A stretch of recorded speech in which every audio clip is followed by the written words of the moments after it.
ये आपका part 2 video है इस चैप्टर का। पार्ट 2 वीडियो में हम लोग क्वेश्चन नंबर 3 पे है। कह रहा है 2 केजी सेब और 1 केजी अंगूर का मूल्य किसी दिन 160 रुपए था। एक महीने बाद 4 केजी सेब और 2 केजी अंगूर का मूल्य 300 रुपए हो जाता है। इस स्थिति को बीजगणितीय तथा ज्यामितीय रूप में व्यक्त करना है। तो चलिए इसको बनाते हैं। हम लिखेंगे कि माना 1 केजी सेब का मूल्य 1 केजी सेब का मूल्य बराबर 100 रुपए और 1 केजी अंगूर का मूल्य बराबर में लिख देते हैं y रुपया।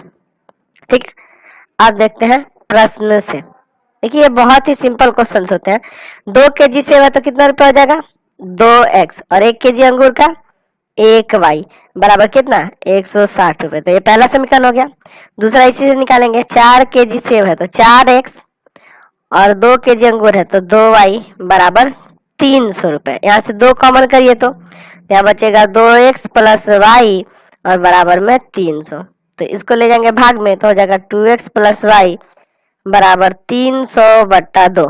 यहाँ काटेंगे 150 आ जाएगा। यानी कि यहाँ समीकरण आपका आ गया 2x प्लस y बराबर 150। ये आपका दूसरा समीकरण आ गया। तो ये तो बीजगणितीय निरूपण हो गया इनका।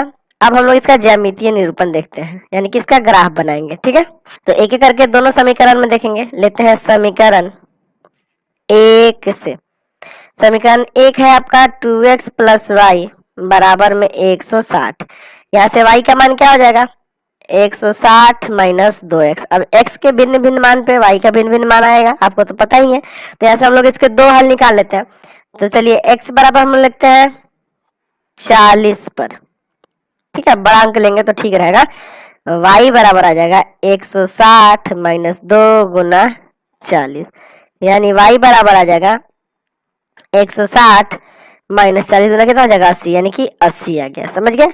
अच्छा, और रखते हैं x बराबर 80 पर ले लें। चलिए 80 पर ले लेते हैं। तो y बराबर हो जाएगा 160 माइनस 2 गुना 80, यानी हो जाएगा 160 माइनस 8 दूना 16 160, यानी कि 0। y का मान क्या आ गया है 0 आ गया। चलिए तो इसका एक चार्ट बना लेते हैं यहाँ पे। चलिए फिर उसके बाद सेकंड वाले समीकरण को लेके चलेंगे इसी तरह से और फिर इसका आलेख बनाएंगे।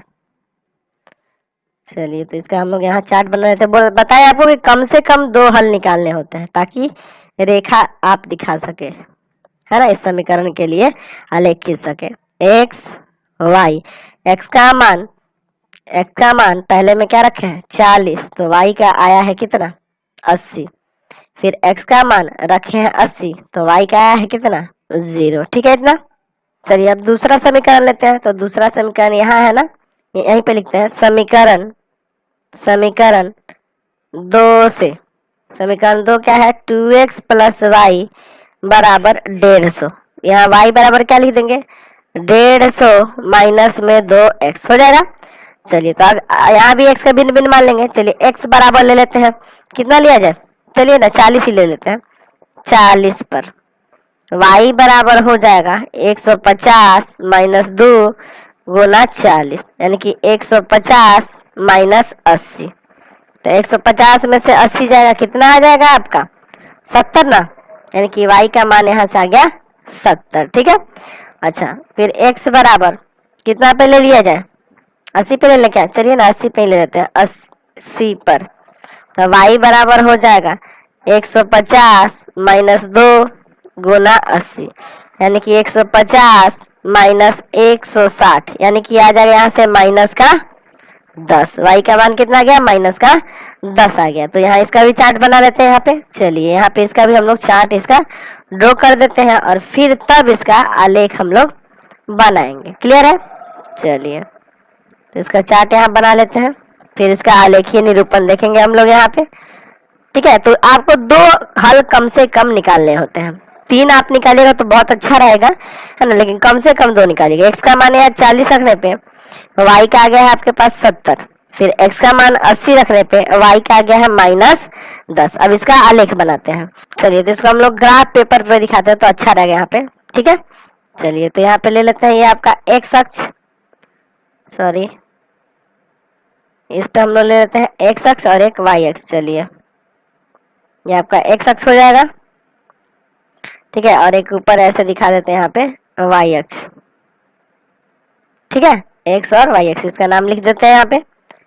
ये हो जाएगा एक्स और इधर हो जाएगा ये एक्स डैश, ऊपर हो जाएगा वाई और नीचे हो जाएगा आपका वाई डैश, है ना।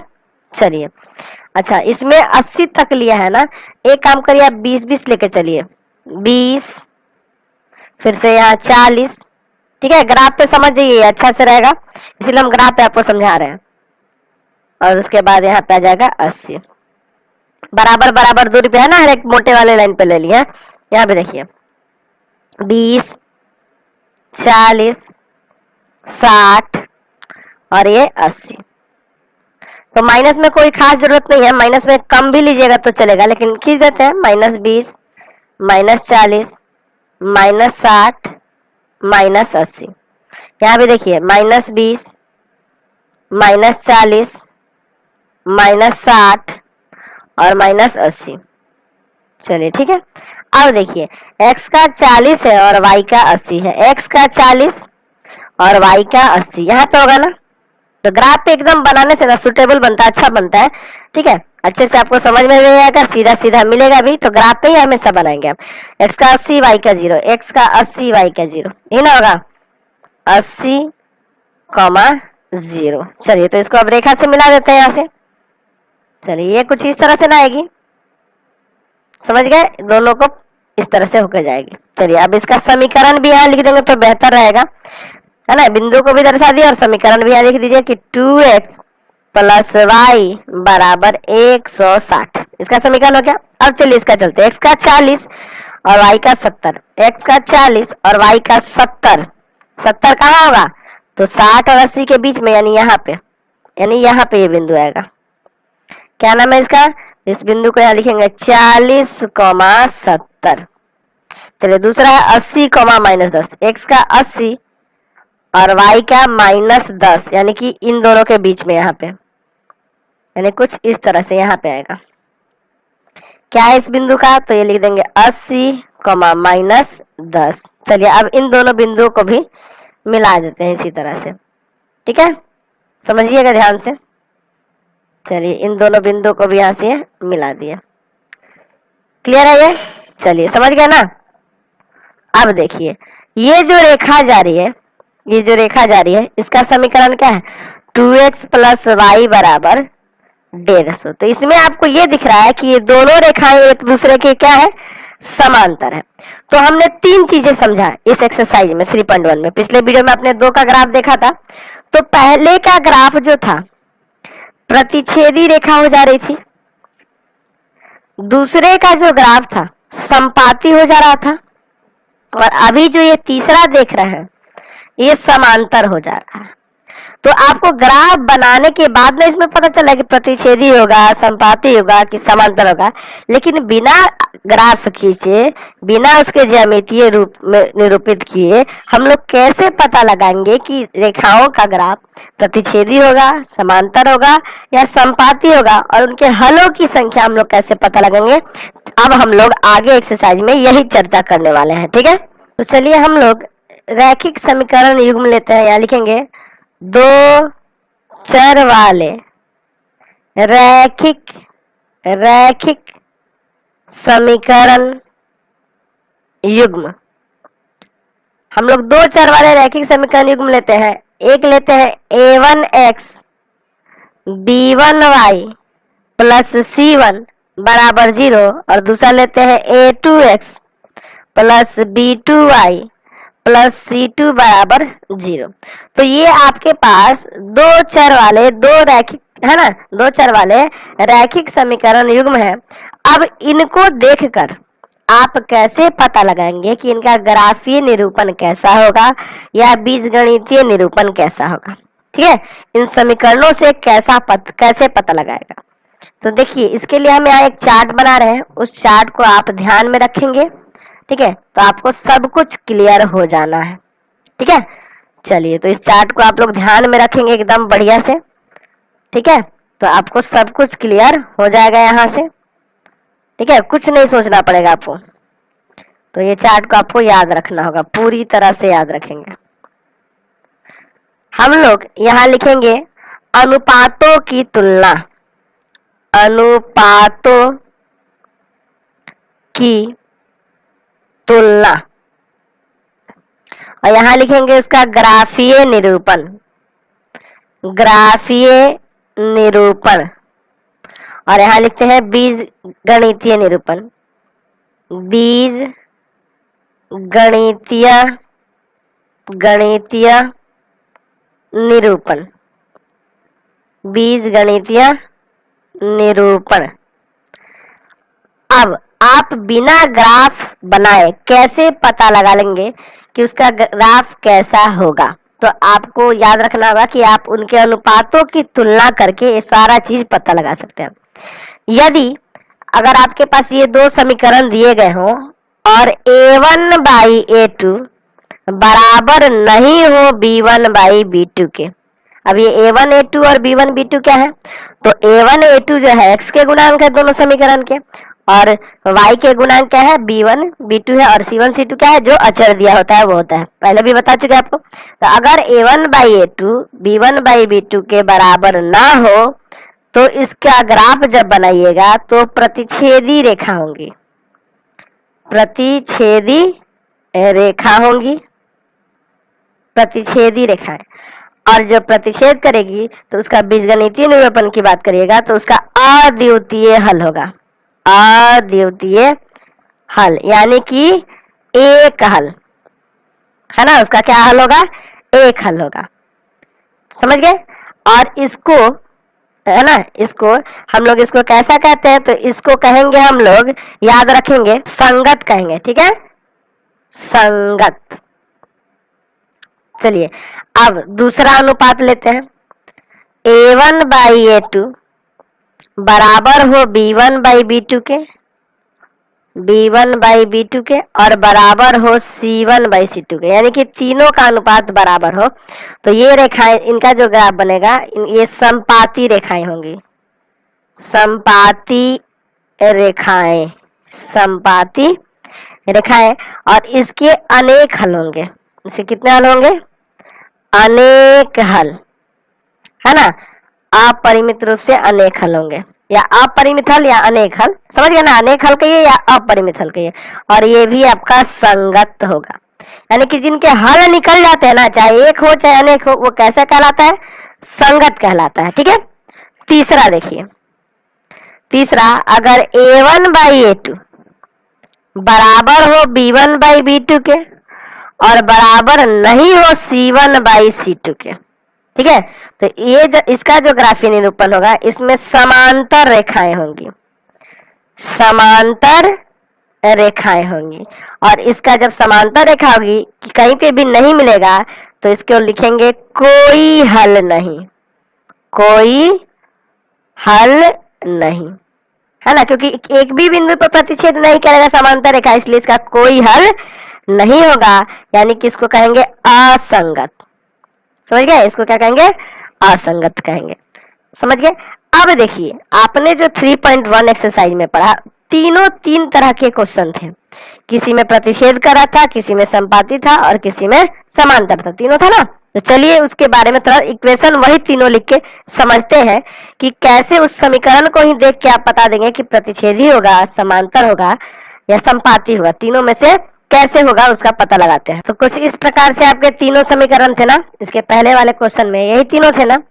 चलिए अगर हम यहाँ देखें तो a1 का वैल्यू है आपका 1, b1 का वैल्यू है आपका -7, और c1 का वैल्यू है -42। देखिए, या तो यहाँ जो अचर होते हैं दोनों को बराबर के इस तरफ रखिए या दोनों बराबर को इस तरफ रखिए, समझ गए ना, या तो इन दोनों को एक ही तरफ रखना होगा, समझ गए ना, तो कोई दिक्कत नहीं, आप इसको भी c1 c2 मान सकते हैं, या दोनों को एक तरफ कर लीजिएगा इधर, है ना, बराबर में 0 रहेगा, कहाँ भी वहां पे भी c1 c2 हो सकता है, उससे कोई प्रॉब्लम नहीं है, लेकिन दोनों एक ही तरफ होने चाहिए, या तो लेफ्ट तरफ दोनों अचर हो या राइट में हो, दोनों तरफ में से कहीं भी हो सकता है। चलिए यहाँ पे देखिए a2 1, b2 -3 और c2 बराबर 6। यहाँ आपको बताए थे अनुपात चेक करना होगा, a1 बाई a2 यानी 1/1, 1/1 यानी कि 1 ही ना। अच्छा B1/B2, B1/B2 -7 बट्टा में -3, माइनस माइनस कर दीजिए 7/3। तो यहीं से दिख रहा है कि A1/A2 B1/B2 के बराबर नहीं है, A1/A2 बराबर नहीं है B1/B2 के। तो C1/C2 निकालने की कोई जरूरत नहीं है, ठीक है। जब दोनों ही बराबर नहीं है और ये दोनों बराबर हो जाता तब आप C1/C2 निकालेगा, क्योंकि जब यही दोनों बराबर नहीं हुआ तो पहला कंडीशन आ गया ना। तो देखिए याद है आपको, इसका जब ग्राफ बनाए थे हम लोग तो कैसी रेखा हो रही थी, प्रतिच्छेदी रेखा हो रही थी, है ना। और इसका आपको पहले ही बताया है कि अगर प्रतिच्छेद करेगा एक बिंदु पर तो उसका अद्वितीय हल होगा, एक हल होगा। चलिए अब दूसरे के लिए देखते हैं। यहाँ जो ये दूसरा समीकरण दिया है इसमें देखिए A1 बराबर है आपका 3, B1 बराबर है आपके पास यहाँ पे 6 और C1 बराबर है आपका 3900, ठीक है। फिर यहाँ देखिए A2 बराबर है आपका 1, B2 बराबर है 2 और C2 बराबर है आपके पास कितना 1300। तो आप A1/A2 निकाल लिएगा यहाँ से, तो 3/1 यानी कि 3। B1/B2 निकालिएगा आप यहाँ से तो हो जाएगा 6/2, ये भी कट के आ गया 3, दोनों बराबर हो गया ना। तब आप C1/C2 भी निकालिए। अब C1/C2 यहाँ निकालिएगा तो यहाँ हो जाएगा 3900 और बट्टा में 1300। कितना बार में कट जाएगा, 3 बार में ये भी कट जाएगा। यहाँ तीनों का अनुपात बराबर हो रहा है, यहाँ A1/A2 बराबर हो रहा है B1/B2, ठीक है, और बराबर हो रहा है C1/C2। तीनों का जब अनुपात बराबर हो गया तो आपको क्या बताया है, समपाती रेखाएं। याद है आपको, इसका जब ग्राफ बनाए थे तो समपाती यानी कि एक दूसरे के ऊपर रेखाएं जा रही थी कि नहीं, समझ गए। और इसका कितने हल होंगे, अनेक हल, क्योंकि हर बिंदु पर वो प्रतिच्छेद कर रहा है। चलिए तीसरा देखते हैं।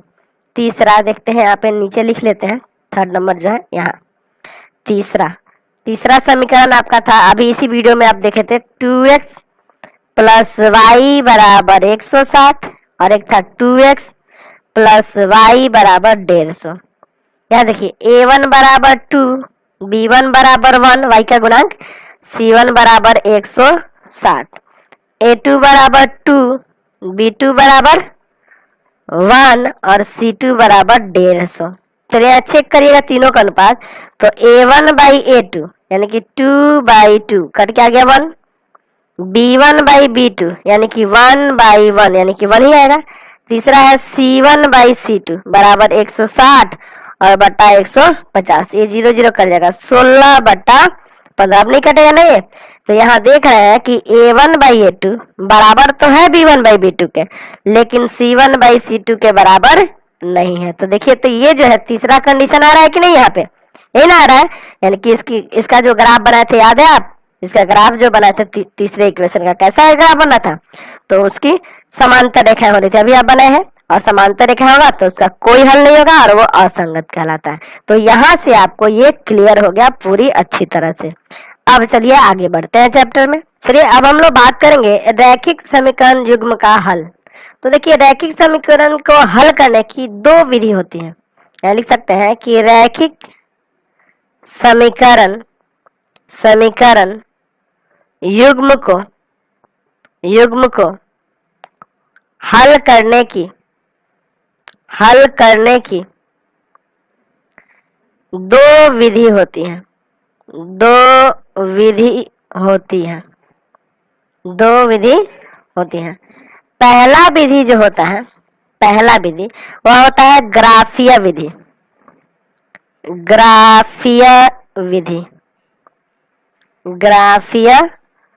होता है, ठीक है। और दूसरा विधि जो होता है वो आपका बीजगणितीय होता है। बीजगणितीय विधि, ठीक है। तो ये आपके पास 2 ही विधि होती है किसी रैखिक समीकरण को युग्म को हल करने की, ठीक है। तो बीजगणितीय विधि में और भी विधियां आती हैं, जैसे इसमें आपको आगे चल के बताएंगे कि बीजगणितीय विधि कौन कौन सी होती है, ठीक है। ऐसे जनरली 2 विधि होती है, ग्राफीय विधि और बीजगणितीय। तो ग्राफीय का एक ही प्रकार होता है, लेकिन बीजगणितीय का हम लोग 4 प्रकार के बारे में आगे पढ़ेंगे, ठीक है। तो ये बीजगणितीय विधि कितने प्रकार की होती है, 4 प्रकार की होती है और इनके बारे में हम लोग आगे चर्चा करेंगे। फिलहाल आने वाले एक्सरसाइज 3.2 में हमें ग्राफीय पे ही बनाना है। तो जब बीजगणितीय शुरू करेंगे तो उसके प्रकार के बारे में और उन सब के बारे में आगे पढ़ेंगे, ठीक है। चलिए तो हम लोग एक्सरसाइज की शुरुआत करते हैं। 3.2 पहला क्वेश्चन देखते हैं।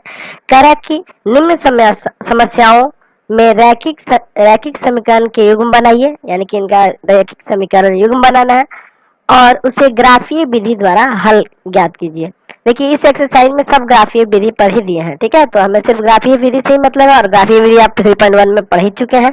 तो चलिए इसको बनाते हैं। पहला क्वेश्चन, कक्षा 10th के 10 विद्यार्थियों ने एक गणित की पहली प्रतियोगिता में भाग लिया है। मतलब टोटल कितने स्टूडेंट है? 10 स्टूडेंट है जो भाग लिए प्रतियोगिता में। यदि लड़कियों की संख्या लड़कों की संख्या से 4 अधिक हो तो प्रतियोगिता में भाग लिए लड़कों और लड़कियों की संख्या ज्ञात करनी है। तो आपको लिखना होगा कि माना लड़कों की संख्या बराबर में x, लड़कियों की संख्या बराबर में y। ठीक है, मान लीजिए x लड़के हैं और y लड़कियां हैं। अब देखिए प्रश्न से कह रहा है कि कुल मिला के 10 विद्यार्थी, यानी कि x प्लस वाई बराबर एक समीकरण हो जाएगा 10, पहला समीकरण। फिर कह रहा है कि यदि लड़कियों की संख्या लड़कों की संख्या से 4 अधिक है, ठीक है, लड़कों की संख्या से 4 अधिक है लड़कियों की संख्या, तो ये हो गए लड़के और वाई हो गई लड़कियां। कौन अधिक है? तो ये वाई कितना अधिक है? लड़कों से 4 अधिक है, इसलिए 4 इसमें जोड़ेंगे तो ये बराबर हो जाएगा। चलिए तो इसको उधर ले जाते हैं, इसको इधर लाते हैं, तो यहाँ हो जाएगा x माइनस वाई बराबर माइनस का 4। ये समीकरण 2 हो गया। तो यहाँ रैखिक समीकरण युग्म बन गए। अब इसके ग्राफीय विधि द्वारा हल देखते हैं कैसे होंगे, ठीक है। चलिए तो लिखेंगे यहाँ समीकरण एक से, ठीक है, समीकरण 1 से। तो समीकरण 1 में है आपका x प्लस वाई बराबर 10। यहाँ से y का मान निकालिए या x का मान निकालिए, तो y बराबर हो जाएगा 10 माइनस x, ठीक है। अब यहाँ लिखेंगे x बराबर, दो हल निकालने होंगे ना। चलिए x बराबर 5 पर y बराबर हो जाएगा 10 और माइनस 5, यानी कितना आ जाएगा? 5 आ जाएगा। अच्छा, फिर x बराबर 6 पर, तो y बराबर क्या आ जाएगा? तो y बराबर आ जाएगा 10 माइनस 6 यानी कि 4। अब इसका यहाँ पे चार्ट बना लेते हैं। चलिए यहाँ पे हम लोग इसका चार्ट बना लेते हैं और फिर आगे बढ़ेंगे। चलिए सेकंड समीकरण की तरफ चलेंगे। इसके बाद ये आपका चार्ट हो गया। अब यहाँ पे मानों को लिख देते हैं, जो हम हल निकाले हैं ना उसको यहाँ लिख देते हैं। x हुआ, ये y हुआ। x की जगह 5 रखे हैं तो y क्या 5 आया है, फिर x की जगह 6 रखे हैं तो y क्या 4 आया है। अब यहाँ लिखेंगे समीकरण 2 से x माइनस वाई बराबर माइनस का 4। y को उधर भेजे क्या, तो x बराबर हो जाएगा y माइनस 4, ठीक है। अब यहाँ पे क्या करते हैं, तो लिखेंगे y बराबर कितना रख दिया जाए? चलिए 4 पर y की जगह 4 रखते हैं, तो x बराबर हो जाएगा 4 माइनस 4 यानी कि 0। अच्छा, y बराबर 5 रख ले, 5 पर 5 रखिएगा तो x बराबर हो जाएगा 5 माइनस 4 यानी कि 1। चलिए इसका भी यहाँ पे चार्ट बना लेते हैं, फिर आगे देखा जाएगा क्वेश्चन में। चलिए ठीक है, ये यहाँ से ये हो गया, यहाँ से ये हो गया। चलिए यहाँ है आपका x और यहाँ है y। तो x कितना आया है 0, जब y की जगह क्या रखे हैं 4, और फिर y की जगह जब 5 रखे हैं तो x आया है 1। चलिए अब इसका ग्राफ बनाते हैं। तो चलिए हम लोग इसको ग्राफ पे निरूपित करते हैं और इसका हल निकालते हैं। ग्राफीय विधि से बना ना। तो देखिए, तो माइनस वाला कोई मान नहीं है, तो माइनस में लेने की कोई खास जरूरत तो है नहीं आपको, ठीक है, खाली पॉजिटिव से ही काम चल जाएगा, समझ ना बात को। तो हमें माइनस में लेने की जरूरत नहीं है। तो यार चलिए एक और नीचे ले लेते हैं, यहाँ पे ले लेते हैं, और ये आपका yx हो जाएगा ऐसे, ठीक है। अब इसको इस पे ग्राफ बनाएंगे। तो ये आपका x हो गया, इधर आपका x डैश हो गया, ये ऊपर y है और नीचे क्या है आपका y डैश हो गया, ठीक है। अब यहाँ पे मान को लिखते हैं, हमें कितना तक लेना होगा? हाईएस्ट 6 तक गया ना। चलिए हम लोग 7-8 तक कर लेते हैं। 1 2 3 4 5 6 7 8, काफी है। 1 2 3 4 5 6 7 8 हो गया। अब देखिए यहाँ पे हम लोग देख रहे हैं x का 5 और y का 5, x का 5 और y का भी 5, तो दोनों के सामने यहाँ होगा ना, ये आपका हो जाएगा 5, 5। फिर x का 6 और y का 4, x का 6 और y का 4, यहाँ ना होगा 6, 4। अब इन दोनों को मिला सकते हैं ना आसानी से, चलिए इन दोनों को मिला देते हैं हम यहाँ पे। ठीक है, कुछ इस तरह से जाएगा ये ना हो रहा है। चलिए क्लियर है। ठीक, अब इसका यहाँ पे लिख देते हैं क्या क्या है समीकरण, इसका क्या था, तो समीकरण था x प्लस वाई बराबर 10। चलिए अगला देखते हैं x का 0 y का 4, x का 0 और y का 4, यहाँ हो जाएगा 0 4 ही ना होगा 0, 4। x का 1 और y का 5, x का 1 और y का 5, x का 1 और y का 5 कहाँ गए आपका, ये रहा x का 1। चलिए इसको थोड़ा नीचे लिख देते हैं, ठीक रहेगा। 0 और 4 को नीचे लिख देते हैं, नहीं तो एक ही दूसरे पे आ जा रहा है। 0 4 1 था और 5 था, x का 1 y का 5, इन होगा 1, 5। अब आपको क्या करना होगा, तो इन दोनों को मिला देना होगा, ये ना जाएंगी, ये दोनों ऐसे कुछ होगा,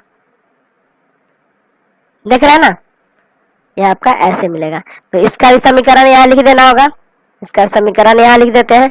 तो ये था x माइनस वाई बराबर माइनस का 4, यही था ना आपका समीकरण। अब यहाँ से आप कैसे x और y का मान निकालेंगे, यानी लड़के और लड़कियों की संख्या क्या है, तो दोनों रेखाएं जिस बिंदु पर प्रतिच्छेद करेंगे ना वही हल होता है। तो देखिए x के सामने ये कहाँ है, 3 के सामने है, और y के सामने कहाँ है, ये 7 के सामने है, यानी कि यहाँ से x बराबर हो गया 3 और y बराबर हो गया 7।